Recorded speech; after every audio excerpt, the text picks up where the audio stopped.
Master Universe has been a line that's meant a great deal to people of my generation and hopefully for many generations to come. Master Universe did something that other cartoons didn't do, and that was really sort of convey a positive message that was woven in the storyline. Ways to interact with one another, ways to treat other people, ways to accept all of us for who we are. Since 1983, He-Man and his friends on Eternia have defeated the villainous machinations of Skeletor and his cronies.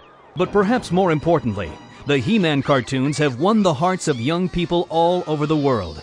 In the 2 decades since the show debuted, many of those young enthusiasts have kept in touch with He-Man, sharing the cartoons and collectibles with their family or friends. With the rise of the internet, He-Man fandom became organized, with websites and fan groups bringing together the many facets of fandom. Join us now for a special visit with some of the top aficionados of Eternia's greatest heroes. These are the fans of He-Man and the Masters of the Universe.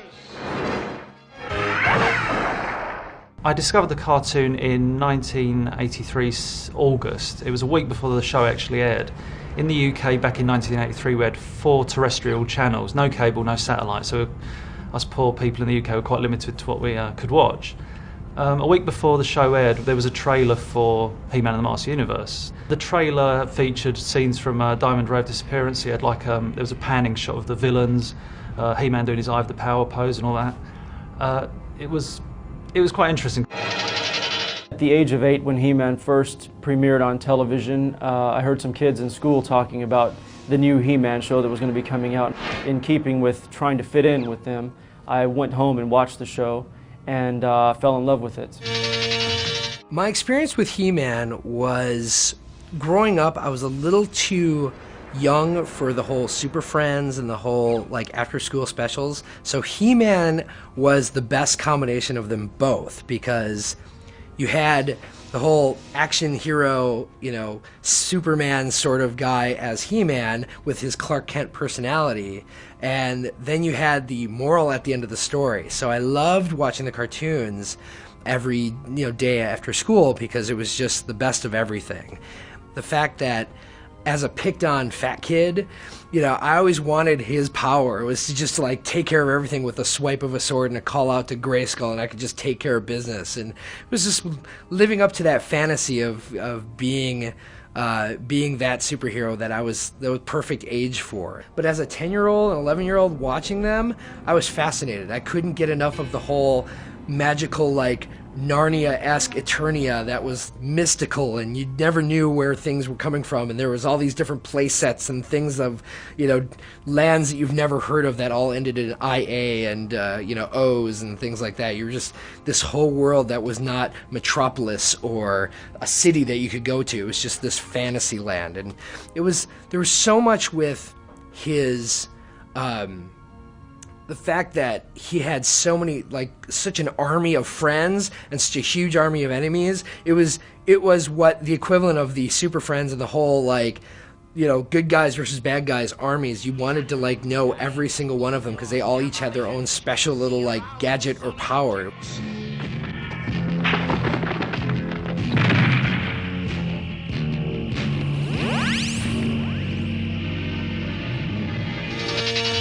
I've been a He-Man fan for a really long time. I first discovered it when I was about 4 years old or so. I was sitting in front of the TV waiting for the Super Friends to come on, and instead Filmation's He-Man and the Master Universe came on, and I was pretty much hooked from the opening sequence. I fell in love with it as that transformation from Adam to He-Man happened there, and I've sort of been obsessed with it for the last 20 plus years. Halfway through my kindergarten year,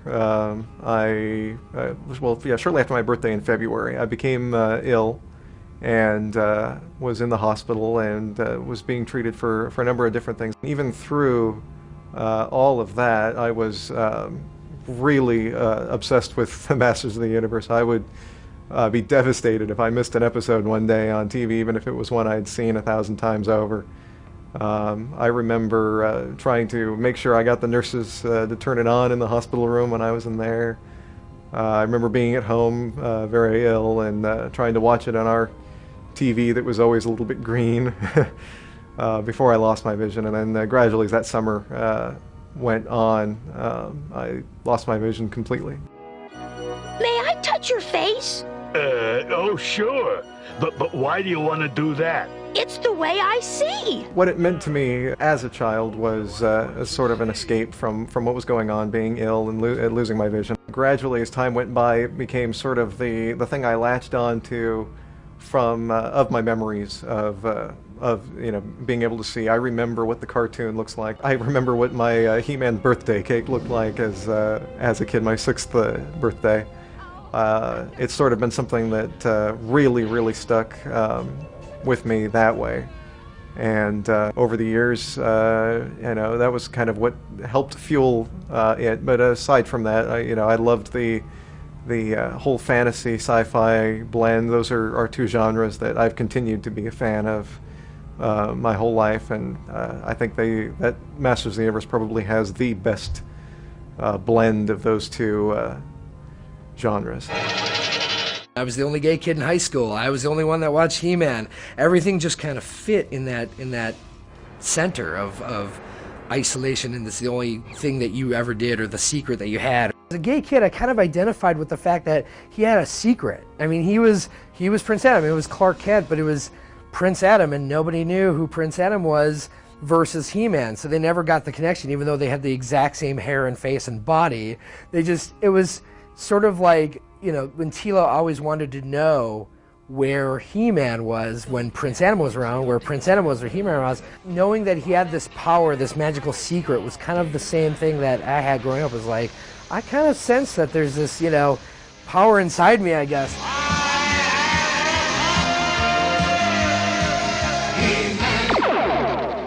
The show for me was everything, and particularly the amalgamation of the magic and the sorcery, and the science. So for me, that was a big draw, and that was what kind of led me into wanting to collect the cells, was that there wasn't a lot out there that looked like the show, and I really wanted to have sort of a piece of the show. I first became aware that animation art was available when I was very young, when the show was still on. See, at that time I really wanted to work in animation and be an animator and do things like that. I investigated that, studying in books and reading up on some of those things at the age of probably maybe 10 years old. And immediately when I learned about cells and the backgrounds and things, I immediately was just like, where can I get my hands on these things? And I did some investigating and did find out where they were all being housed and kept after Filmation closed down, but at that point they weren't really selling anything or letting anything out. So I just kind of bided my time until it was available, and then jumped right into collecting. And initially I just wanted to get some standard poses of the characters, just them standing and a good medium shot with a good facial expression. But of course it became my poison after a while, and I just couldn't stop collecting. And we get to where we are today with all of that. I probably have at least a few hundred cells and thousands of drawings from the show, and about 100 backgrounds, I would say. I just started accumulating this huge collection of He-Man animation art, and it was going, for a while. It was, this is going great. And then Lee Clevenger got in contact with me and was like, I own quite a bit of art, and I can get a hold of some of this really good stuff. And I thought, yeah, I'm sure you can, And he could. I don't actually know how much I own. I've got to catalogue it, really, because I just own so much animation art, and it's just something about owning the actual scenes themselves is just, even if it's just a blank on a white bit of sheet of paper to keep it protected, even that is just amazing, just to hold these things. It's like, wow, this is a one of a kind. At this point I pretty much own all of Castle Grayskull, except for a few backgrounds that escaped to other collectors before I could get there and get my hands on them.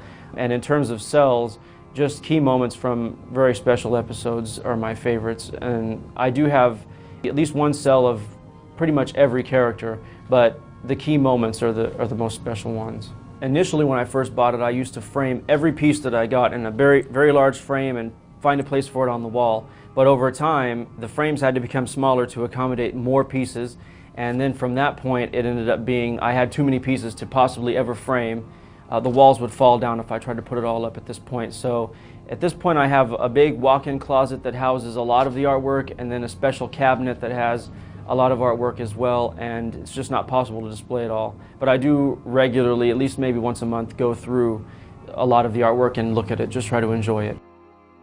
This is one of my absolute favorite scenes from Into the Abyss, and it shows Adam and Cringer having a talk. Cringer is basically telling Adam off for the way that he spoke to Teela inappropriately. Well, I hope you're proud of yourself. I've never heard you talk that way to Teela. Well, she's always... Oh, I don't know. I guess I'm just tired, Cringer. But you're He-Man. That's a nice scene, and I actually have several cells from this scene.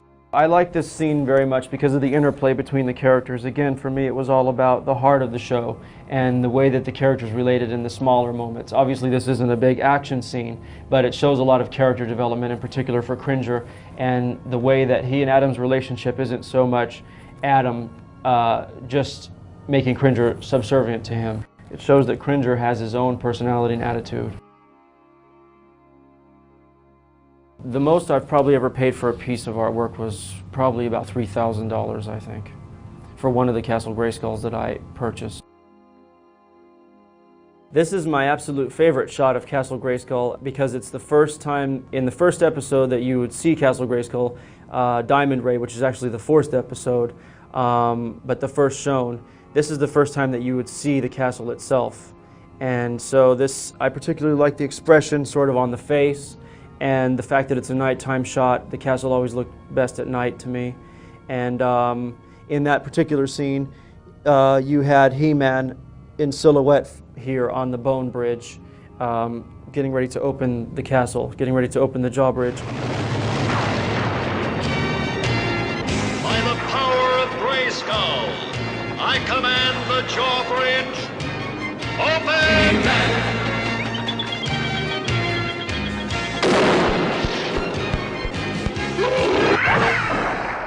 I thought I was the only person left on the planet who actually still gave a damn about He-Man. I was into He-Man quite a bit, and I'm thinking, oh, there must be the only guy who still watches this show, which was quite a sad feeling, very lonely. It didn't keep me up at night though. So the internet came along, and my dad was like, oh, there's this thing called the internet, and it was about late 1995, like October and November. I've made a fantastic discovery.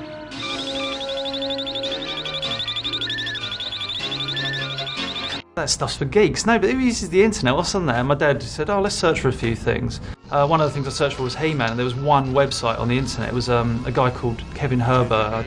This site just listing all his figures and his thoughts on them and what the stories used to tell. I was like, oh, there's actually someone still around who likes He-Man.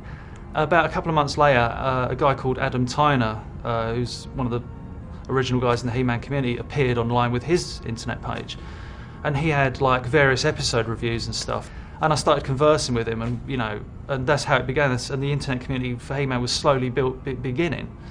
I foolishly chose the alias of Buster Toons. I wish I'd been called James Eatock, but what can you do?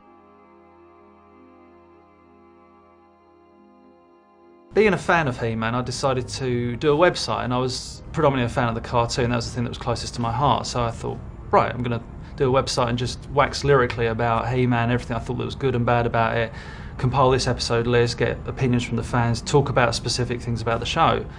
And that lasted for a while, and it was okay, but I was kind of not really pursuing it heavily enough. And then I met a chap on the internet called Zadok Angel. He came into the community, the He-Fan community, and he suggested to me, why don't we do like episode reviews? And I was like, yeah, it was all right. I was really not too keen on it, as he well knows. About 5 years later, we've got this huge website just full of episode reviews, facts, and during this time I've been fortunate enough to speak to the creators. I spoke to Larry DiTillio, who was one of the first people I contacted. When we worked on the new Master Universe comic book, probably a lot of that tied into our connection to He-Man.org. I'm the owner of He-Man.org. He-Man.org is the largest Master Universe website online. It's the largest fan community in the world and recognized by pretty much anyone who knows Masters of the Universe. I came into being connected with Masters of the Universe and He-Man.org back in 1998. He-Man.org was going to close. As a fan, I said, I can't let this website die. You know, it's $30 a month. I'm glad to pay that out of pocket to keep this going. So I took over the duties of the site. I took the ownership of He-Man.org away from the original owner, which was Jason Moore, who was coincidentally an inker in the comic book industry, good guy. And I worked with Adam Tyner and Matt Ratzlaff, the original creators of the content that was housed on He-Man.org. We worked together as a team to continue to develop the site, to make it a more complete database with various sections. Remember, knowledge is power, and you can get the power. He-Man.org is a fan community that really stands out. We've worked over the years to bring in various people who are experts in the fandom to introduce sections of the site and make it a place where people can come and find things that you just can't find anywhere else. Of course, was involved on the internet on He-Man.org for quite a while, so long that I'm actually moderating now on the message boards there, and I'm a regular poster and I participate on there quite a bit. And, you know, of course, I get to work with Val Staples, who does the new He-Man comic, and is also just a huge fan, and a lot of other just great people on the site, great fans, and have been able to work with a lot of the people on there to complete my collection as well. A lot of fans trading and selling and buying, and that's helped as well. And He-Man.org is a great resource, and I've really enjoyed contributing to that site. One of the first people I was introduced outside of Adam Tyner and Matt Ratzlaff was Emiliano Santolucia. I knew right away that this is somebody I needed to become friends with, because he understood what Master Universe was. And over time, Emiliano and I became close friends, and he took over the duties of developing the content look for He-Man.org. Another gentleman I had met was James Eatock. James Eatock had developed a website online with a gentleman named Zadok Angel. He had created a database specifically targeted towards the cartoon.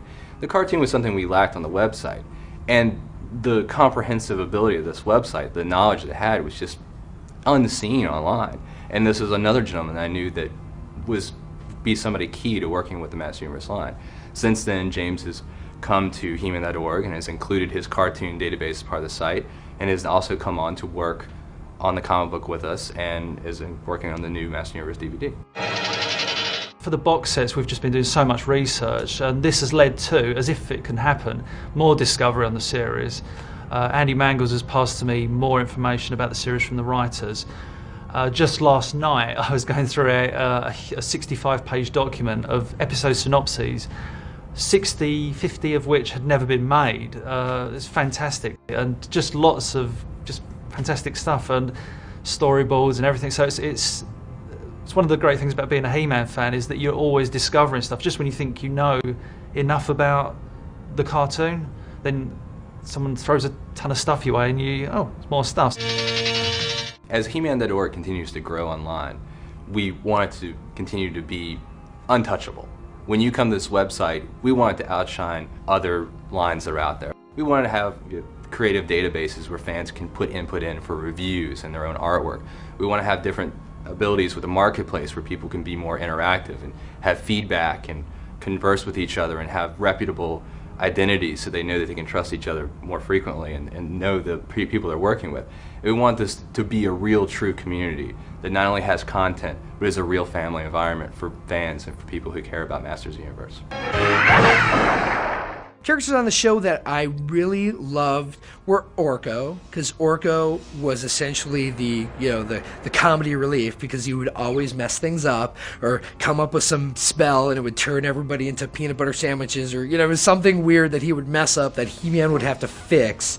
I always loved Man-at-Arms, but I don't think he played a big enough role for me, I think. I mean, he was this guy who could create all these awesome weapons and tools and machines, but he never fought. He just created these monstrous, vehicles and things for He-Man to use. Everything about the show was so good. From the backgrounds, wonderful looking, so imaginative, with the panning shots and stuff, you just, wow, you actually believed that world existed.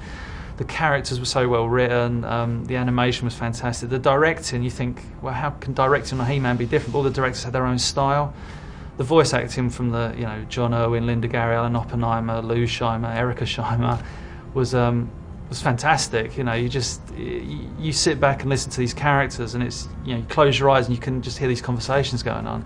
Not the voices in my head, but, you know, it's just very, very good stuff. Thank goodness. I'd hate it if you were taken away from Eternia. I'd be losing one of the best warriors I ever knew, as well as one of my best friends. You mean a lot to me. You mean a great deal to me, too. The voice acting, I thought then, and still think now, it was truly exceptional for any cartoon. John Irwin, Alan Oppenheimer, Linda Gary, Lou Shamer, they were all exceptional actors, very good at changing their voices for the different characters. And, you know, there's times when you hear a little bit of Man-at-Arms and Cringer or something like that, because they were both voiced by Alan Oppenheimer. But overall, there was very little bleed over of one character into the other. They did a fantastic job in convincing you that this is the character, this is how they sound, and it's not the same person as so-and-so. And the acting in general was very, very good for a cartoon series, especially in that era. What He-Man means to me now is kind of the growing up with your fantasy, like, characters and things to relate to as a child. I mean, when I hear people talk about other action figures or other comic book heroes that they grew up with, and the big ones like the Batmans and the Supermans, I always look back, and the one and the only one that I really related to as a kid was He-Man and the Masters of the Universe. I didn't have any other action figure or any other superhero, and I never, you know, read comics as a kid. So this was my television comic that I read every day. And looking back, and, you know, when I'm 80 years old, I'm going to have that fond memory of growing up with He-Man and being able to say, I remember when He-Man was on, and He-Man's going to be my cherished moment as a kid. A lot of He-Man fans over the years kind of you know, lost interest as they entered their you know, early teens, and then rediscover it later on as they come into their 20s. That didn't really happen with me. I was always a fan of it. I've got two daughters. They're twins, Janissa and Jazana, and they'll probably see this at some point, so hi guys. I introduced them to He-Man a little bit before they were even really old enough to understand what they were watching, and they're going to be 6 years old this year, and every time I see them, you know, playing cartoons for them, both the old and new shows. I think that Filmation did an exceptional job in really developing something that just will endure for many decades to come. As time goes on, hopefully more and more people will be introduced to it, because one of the things that fans of my age group do that other people don't really do with other cartoons is they show it to their children. You know, they show it to people and their cousins, their little nephews, and they fall in love with it too, because they see the same things that we saw. It may not be the new flashy sort of stuff that may be of the trend of the time, but there will always be that quality to the cartoon. The thing that I think is most important about the He-Man show, as corny as this is going to sound, is the heart of the show. It just feels, the whole thing about He-Man, from all its various incarnations and canons, from the mini-comics to the show, to the cells, to the new versions of He-Man, to the Space Age He-Man, everything about it is just so, it's just a beautiful body of work, I guess, and I love seeing how it's done in various different ways.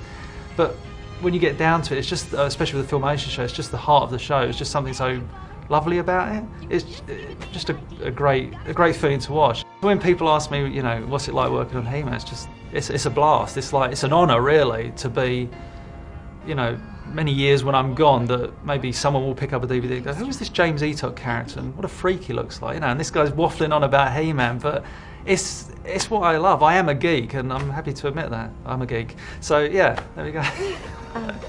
He-Man. Yes, Teela? You can put me down now. If you don't feel up to walking, I can carry you back. It's no trouble, you know. He-Man, I'm fine. Trust me. I trust you, but to be on the safe side, maybe I should carry you part of the way. What good will carrying me part of the way do? The one thing that I really would like to get at this point is the establishing shot of the Royal Palace. I've been looking for that for a couple of years now, and I cannot find it, but I'm closing in on it somewhere. I'm going to have that one of these days. And we have a surprise for you in the back. I would scream like a woman. I don't think my father trusted me with VHS. The one time I actually recalled taping He-Man and Master Universe on VHS was when I just happened to use a VHS that was in the video recorder, and subsequently taped over my father's friend's copy of Star Wars, the movie, which was unavailable at the time. My father's friend wasn't too pleased with me after that, but I got Temple of the Sun on VHS for 20 minutes, so that was quite cool. I really would love to meet anyone from the show, particularly John Irwin, Alan Oppenheimer, Lou Shamer. It would be great to meet any of them. They were just such a huge part of my childhood and my life, even now as an adult. And I would love to meet them, but unfortunately I've never gotten a chance to. Lou's a great guy. I know I did when before we knew about the new line, I was trying to support him in launching a new cartoon a few years ago. He, of course, was many of the voices on the cartoon, and I'm sure he was probably the driving force behind me getting the cassette message from John and Alan. And I would imagine he's just, I hope someday I'll hopefully get to meet him, and I know that he has remembered the fans through the years. I remember a couple of years ago he posted an audio message to the He-Man fans up on his website, and I think he, I don't think the cartoon would have been anywhere near as great as it was without his involvement and everyone at Filmation. I'm Orko. Oh, wow. Josh, it's Lou Shiner. Oh my gosh. It's a pleasure and honor to meet you. It is for me as well. Wow. It just, oh I my tell God. you really threw me, Josh. I mean, you know so much about it. It's like, it's extraordinary. Well, it's been part of my life now for 25 years, so. Wow. I ask can't questions. I can answer, but I can't. Oh, I wouldn't even You know what? But I'm going to give you my favorite jacket. This was unprepared. You got a Masters of the Universe He-Man. Oh my gosh. Oh my gosh. Well, wow. If I'm cold, I'll call you. Thank you, and thank you for the cassette that you sent me back then, and I'm sure you were involved with that, and I can't even. Well, I think it's your mother who talked to Arthur Nadell, who was the story editor. And Arthur came in and talked to me, and he told me the story about this kid who was really not in good shape, and who would love to hear from the characters. I thought, but it's peculiar, I thought I got those guys to talk to you on the phone. No, it was the cassette. I still remember the day getting it in the mail and just being completely floored by it. Well, wow. It's nice to meet you. It is wonderful to meet you. Thank you so much, and wow, it was just great. I'm going to get out of here before I start crying and swearing. Thank you again. And thank you. And thank you for the jacket. It's got your... Orko's not on there. Oh yeah, Orko's there. He-Man, Teela, and the Masters of the Universe logo. Wow. Thank you so much. And it's blue and it works with your shirt. Great. Thank you so much. Nice to meet you. It's a pleasure and an honor. You too. Thank you. Yeah, you have no idea. You have no idea. Thank you so much.